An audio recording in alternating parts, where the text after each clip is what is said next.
Je ne sais pas vous, mais quand je suis dans une salle d'attente, j'éprouve toujours un certain plaisir à feuilleter la pile de magazines People qui traînent dans un coin. Et quand on y pense, il y a quelque chose d'invraisemblable dans le fait d'être intéressé par la vie de gens qu'on ne connaît pas. Ce phénomène, j'ai vraiment réussi à le comprendre en découvrant les travaux passionnants de Johan Veriac sur le sensationnalisme. Johan Veriac est maître de conférences en littérature à l'université de Nîmes et spécialiste de l'histoire des médias. Dans son livre intitulé Sensationnalisme, il explore la façon dont notre culture moderne est saturée d'objets sensationnels. Il donne une ampleur vertigineuse à son sujet en démontrant que ces productions jouent un rôle fondamental dans notre vie sociale. Alors, quelle est la place du sensationnalisme dans notre culture moderne? Quel rôle joue-t-il dans notre vie collective? Pourquoi a-t-on besoin du sensationnalisme?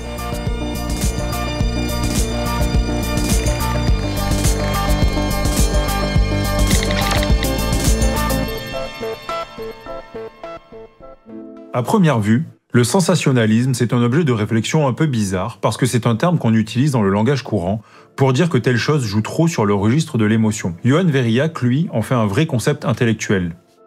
C'est un concept critique qui se met à apparaître au milieu du XXe siècle quand on veut vraiment dire du mal du traitement de l'information, par exemple, et de la culture du choc et du scandale. Dans une vocation disqualifiante, en fait. Tout à fait. Exactement, dans une vocation disqualifiante. Et donc, c'est des concepts qui font consensus sur leur sens négatif et péjoratif. Et vous, ce que vous tentez de faire, c'est de le prendre finalement au sérieux, de le sortir de cette stigmatisation pour en faire un vrai objet analytique. Vous dites qu'il y a 3 critères qui vous permettent de cerner ce qu'est une production sensationnaliste. Quels sont-ils? Alors, le sensationnalisme repose... Et son nom le dit, hein, je réduis tout à la sensation, à l'émotion forte. La première caractéristique, c'est l'excès, qui est l'exagération, l'hyperbole, l'excès. Si vous prenez la une d'un magazine People, enfin, on voit bien que c'est exagéré. Tout le monde se rend compte que c'est exagéré. C'est fait pour l'être. Que c'est fait pour l'être, que tout est sérieux, que tout est grave. C'est des histoires d'alcoolisme, c'est des histoires d'héritage qui se passe mal, de rupture, voilà, de tromperie. Et en même temps, dans une charte graphique qui est ultra fun, Closer c'est rose, avec des mots choc comme ça qui nous attirent, des gens dénudés alors qu'il n'y a pas de raison qu'ils le soient, etc. Bon, le pacte de lecture, d'emblée, n'est pas sérieux. Alors, la deuxième caractéristique importante à mon sens, c'est la question de ce que j'appelle la parataxe, la fragmentation. Le discours sensationnaliste est celui qui juxtapose les choses sans souci de cohérence, sans souci de vraisemblance et sans souci de logique.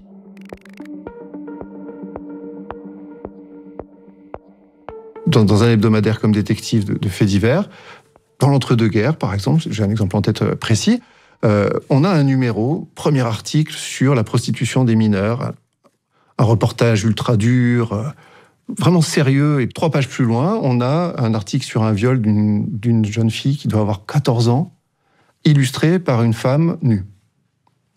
Et l'article raconte, quand même, elle a bien cherché. Bon. Il n'y a pas de programme moral, on s'en fiche. On passe de l'un à l'autre, du coq à l'âne. Et troisième chose, c'est ce qu'on peut appeler l'embrayage, la relation au présent. C'est très important qu'il y ait un lien avec l'actualité et que ça intensifie, que ça renforce le sentiment que nous avons d'être dans le même présent que les autres. C'est un troisième trait caractéristique de ce qui me semble former la culture sensationnelle. Ce sentiment de participer collectivement au présent, Johan Veriac en donne un exemple évident dans son livre, qu'il emprunte à un précurseur de la sociologie qui s'appelle Gabriel Tarde.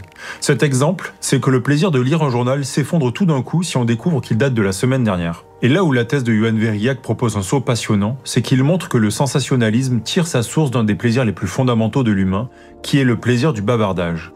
Et pour ça, il s'appuie notamment sur le philosophe Emmanuel Kant.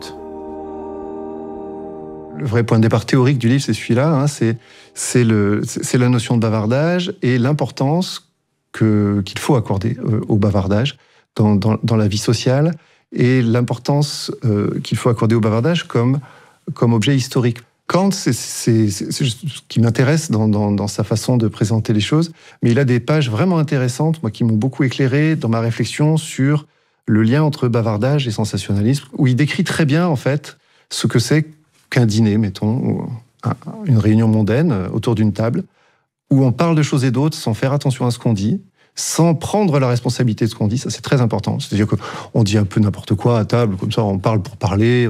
Et ce qui compte, dit-il, c'est que le temps passe agréablement et on ne voit même pas filer le temps. Et c'est ce qu'il appelle un agrément de haute intensité. Kant dit, finalement, c'est le plaisir, en fait, qui compte plus. Et c'est ça aussi qui vous inspire. Moi, je dirais que c'est ce qui m'inspire. C'est cet endroit-là de la communication sociale qui m'intéresse.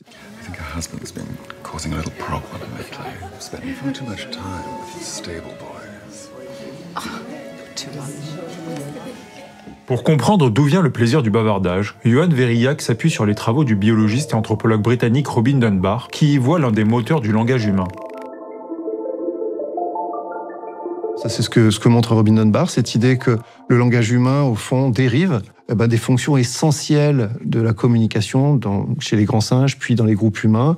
C'est d'être ensemble, de savoir qui est là, qui fait quoi, avec qui appartient au groupe, qui n'appartient pas au groupe, et donc de se toiletter les uns les autres pour les singes, de s'épouiller, de se toucher. On voit bien que quand les groupes humains s'élargissent, grandissent, qu'on ne peut plus se contenter de se toucher les uns les autres ou de se regarder et de vérifier qu'on est là, et bien le langage apparaît pour remplir cette fonction-là, cette fonction archaïque, en fait, de contrôle social, d'échange social, de contact social.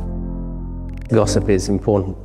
Storytelling, telling the history of a community and who we are, plays a particularly important role in bonding societies. It makes us feel that we belong to a bigger community.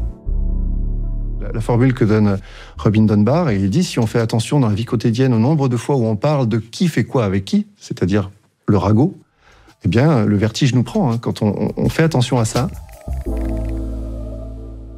J'adore quand les questions les plus profondes peuvent se résumer à une formule aussi limpide. Savoir qui fait quoi avec qui, c'est donc un des plaisirs les plus fondamentaux que nous éprouvons en tant qu'humains, car nous sommes des êtres sociaux qui avons besoin de nous sentir reliés avec les autres. Dans l'hypothèse de Johan Verillac, ce plaisir du bavardage est le moteur à partir duquel va émerger le sensationnalisme proprement dit à l'époque moderne. Au cours de l'évolution, dans tous les cas, on peut faire l'hypothèse qu'en effet, la fonction utile du langage et la fonction plaisante du langage, qui est de dire, voilà, on est ensemble, c'est plaisant.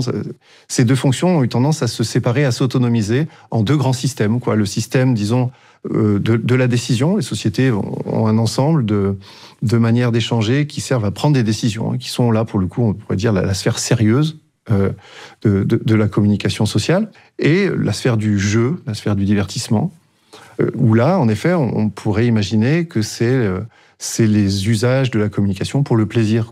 Donc, l'hypothèse que je fais est simple, c'est que le sensationnalisme, c'est le nom qu'on peut donner aux formes de bavardage public qui apparaissent à partir de la fin du XVIIIe siècle, début du XIXe siècle, qui apparaissent dans les sociétés démocratiques industrialisées.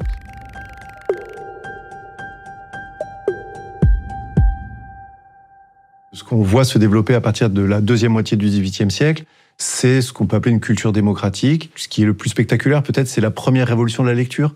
Les historiens de la lecture ont bien montré que dès le XVIIIe siècle, on a une forme d'acculturation littéraire qui se produit assez vigoureusement grâce à l'imprimé, à la circulation d'imprimés populaires, et du succès du roman aussi, qui vraiment crée de nouveaux publics pour ça. Et on s'inquiète dès cette époque de ce qu'on appelle la fureur de lire. Alors les gens seraient pris d'une sorte de fureur, ils lisent partout, tout le temps, ils s'arrêtent de travailler et ils lisent.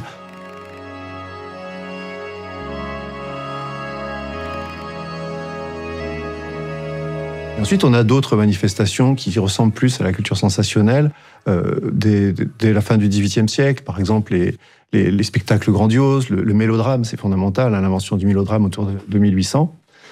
Les décollages de montgolfières à la fin du XVIIIe, qui sont des spectacles absolument monumentaux. Un nouveau succès va consacrer l'invention des frères Montgolfier.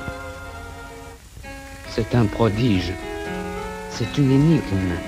Les Parisiens peuvent contempler dans les airs un objet merveilleux.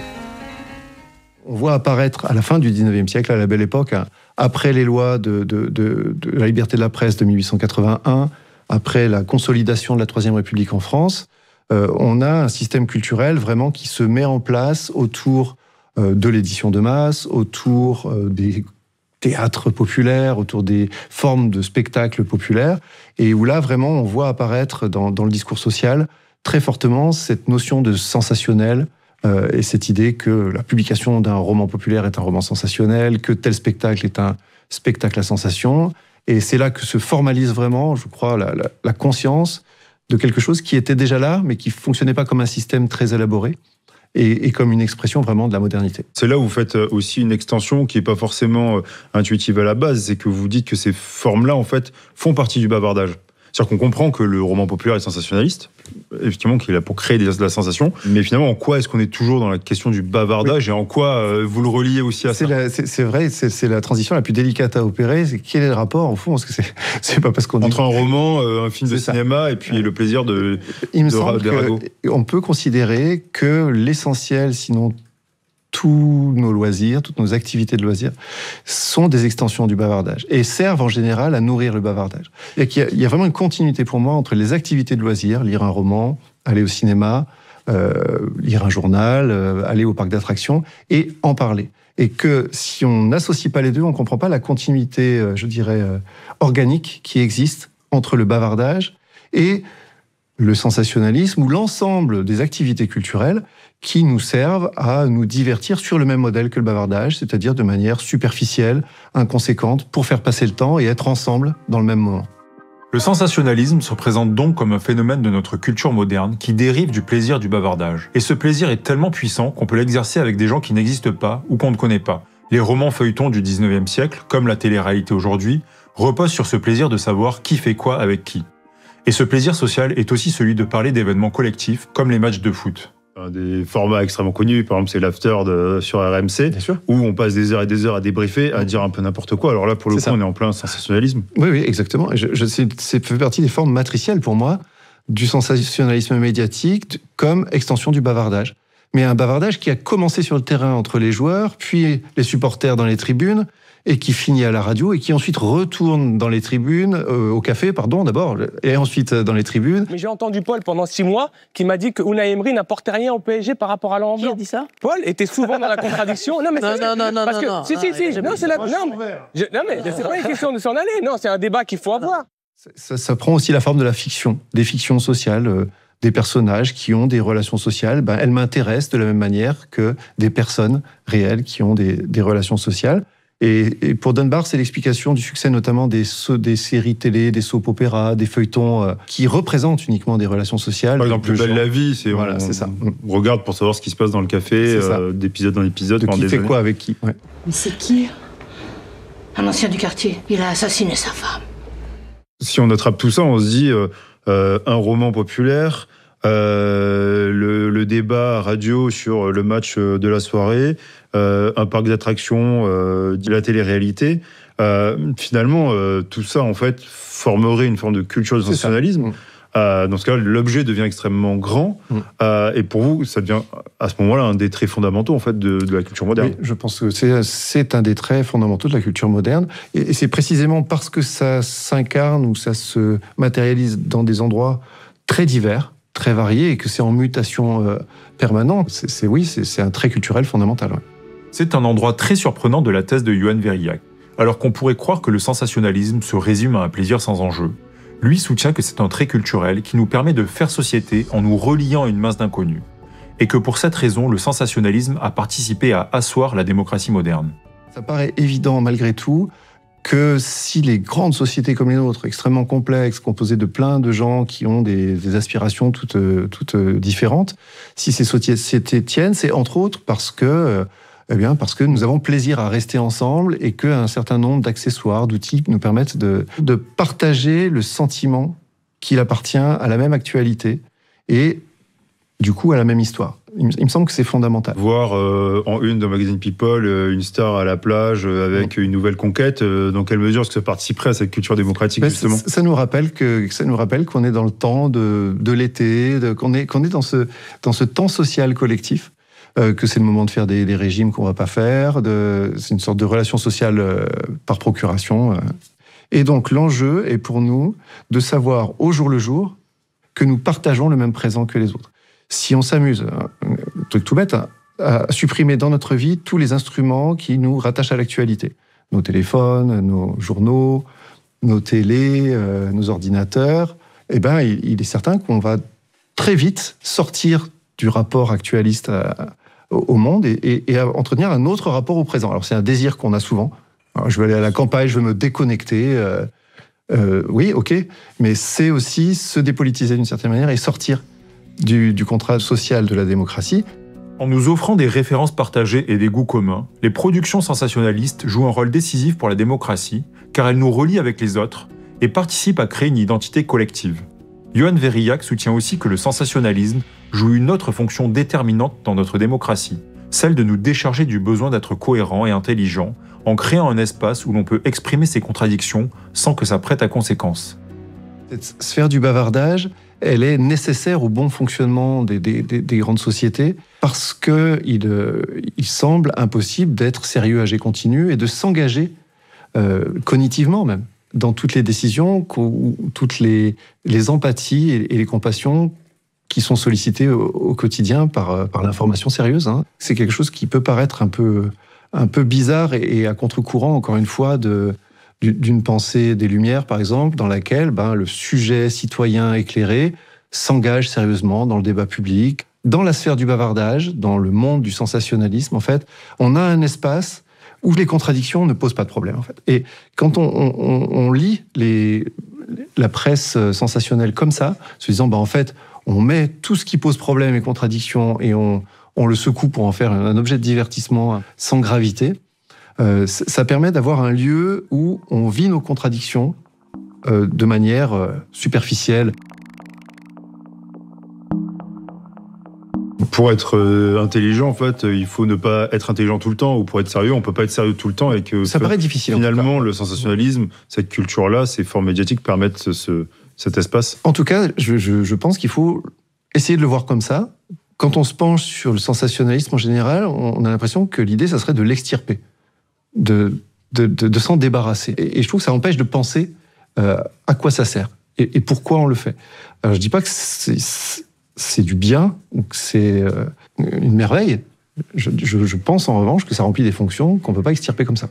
Cette partie de la réflexion de Yohann Verillac m'a beaucoup étonné. Il montre que ça nous offre un espace où on peut relâcher notre intelligence et réserver le sérieux pour les débats démocratiques. J'ai donc voulu lui poser une dernière question. Quid des cas où des formats typiquement sensationnalistes deviennent aussi des endroits où on parle de politique ? Moi, je trouve que le cas de l'évolution de Touche pas à mon poste de Cyril Hanouna, c'est vraiment un cas d'étude hyper intéressant dans son évolution. Dans un premier cas, c'était vraiment un dispositif de polémique ludique. C'était un plateau fait comme un dîner mondain dans lequel tout le monde disait un peu des bêtises, des rumeurs, des faits divers, des jugements comme ça, de manière... Et je pense que personne ne se prenait au sérieux dans la première version. C'était un outil de divertissement qui s'encodait comme tel et qui était reçu comme tel, mais qui progressivement s'est pris à du sérieux parce que, d'une certaine manière, l'espace public se reconfigurait et laissait la place à ça. Certains thèmes sont apparus, mais certaines démarches qui pouvaient apparaître comme, oui, populistes un peu, mais plutôt positives, quand il invitait des gilets jaunes, c'était un des seuls à le faire. Enfin bon, quand même, ça avait une signification, disons, démocratique d'une manière ou d'une autre. Graduellement, le cadre a changé. Il fait la même chose, mais ça a un sens sérieux. Donc c'est un sensationnalisme qui était ludique et qui est devenu sérieux. C'était pas possible avant et ça l'est devenu progressivement en même temps que Trump est devenu possible. D'ailleurs, il vient de la télé-réalité, c'est pas surprenant qu'il ait cette rhétorique facilement, quoi. Sauf que là, c'est plus du divertissement. Mais est-ce qu'il y a quelque chose de dangereux ou toxique dans cette façon, en fait, d'instaurer un débat qui finalement aussi ne dit pas son nom et aussi a ce sens idéologique très univoque ? On sait d'expérience que la création et l'asservissement d'une presse à ces logiques-là, à des logiques d'exagération, de sensationnalisme, au service d'un programme politique, on sait d'expérience que c'est néfaste. On le sait d'expérience parce que les journaux des années 30 et les polémistes des années 30 ont déjà joué ce jeu. Commençaient d'abord à être des satiristes qui si on pense à Béraud, par exemple, dans Gringoire, c'était quelqu'un qui avait une plume facile comme ça, et qui était facile pour caricaturer les gens, pour créer de la satire, pour créer de la polémique, du scandale. Et toujours et partout, grâce au génie prolifère de la race, entouré de petits Caïn, de petits Isaac, de petits Jacob, Il faut bien appeler les choses par leur nom. Est-ce, on le demande, est-ce que oui ou non cela s'appelle enjuiver une nation ? Progressivement, le cadre historique devenant ce qu'il devient dans les années 30, va vers l'extrême droite et se prend au jeu sérieux de la polémique politique, de la dénonciation, et on sait que ça produit des effets, mais des effets dans un cadre global complexe. Oui, c'est évidemment, ça participe d'un ensemble néfaste. Ouais. Le sensationnalisme se révèle comme un trait majeur de notre culture moderne. En exploitant le plaisir de se connecter à l'autre par le bavardage, le sensationnalisme nous relie à un ensemble d'inconnus dans un présent partagé. Johan Verillac appelle à se méfier des productions où le ludique est mis au service de projets politiques. Car le sensationnalisme doit rester ce qu'il est, un espace nécessaire au relâchement de l'intelligence, où on peut assumer nos contradictions de façon plaisante. Parce qu'on ne peut pas être sérieux tout le temps. Pour aller plus loin, mes sources sont en description. Et pour garder les idées larges, il y a d'autres épisodes. À bientôt!